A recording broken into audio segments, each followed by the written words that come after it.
August is rapidly drawing to a close this week. Yeah, we got some bugs on the camera here, That's and this right. is but summer is not over. No. In fact, it's going to feel very summery over the next couple of days. You know my take on this. Listen, I draw it out because I love fall, Sure. but I really don't want it to show up until like late September. Right, the shrinking days are the problem. Yeah. That's when it starts getting to you. Yeah, But this is. you make the best of it because fall can be the best season of the year. It can be, as long as you have a good one. And this summer feel continuing today, back to the sticky. I noticed it today, standing outside. I was talking to Guttner actually in the parking lot, and I was like, man, I'm getting a little sweaty. And it's just all about the dew point. It's not really all that particularly hot, especially along the coastline, but the dew point is high.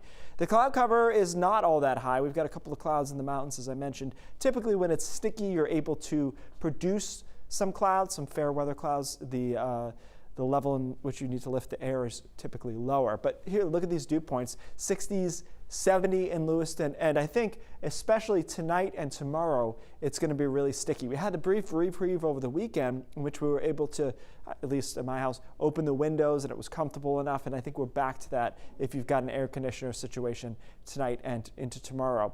So overnight tonight, I just wanted to get to that because it's going to be pretty mild. I think most of the night spent in the 70s. We might get down to 68, 69 briefly, but it wouldn't shock me if we stayed 70 plus all night, and that's a hallmark of a sticky air mass. So the rest of today looks good. I don't anticipate we'll see any real shower activity, but we'll see some clouds. Temperatures in the mid 80s away from the coastline will feel like upper 80s to near 90 because of those dew points. So here we are at 11 o'clock tonight, 73 in Portland, 74 in Sanford, pretty warm for the middle of the night.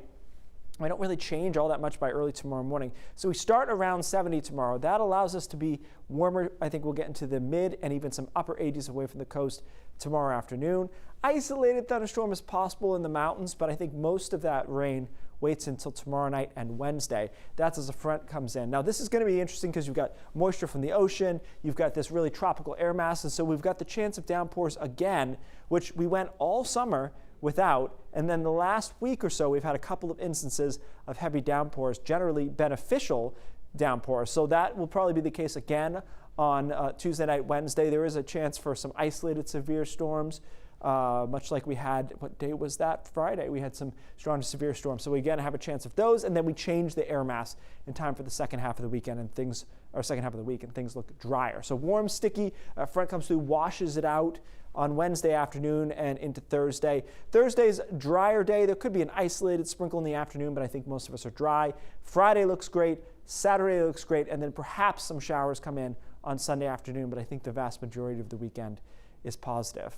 I'm sure that Mike and Jason updated you on this last week, but I wasn't here and just wanted to do a quick recap of where the drought monitor is.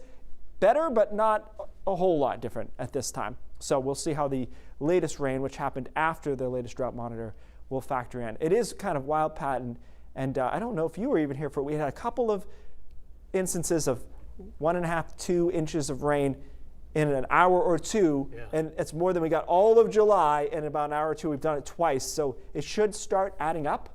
But ultimately, it does nobody any big favors to get it all at once, which we've talked about before. You run a lot of it off, but if we keep hitting these downpours, it will start to make some impact on the drought. So if it'll refill the wells, everyone's happy with that. Thanks, Keith.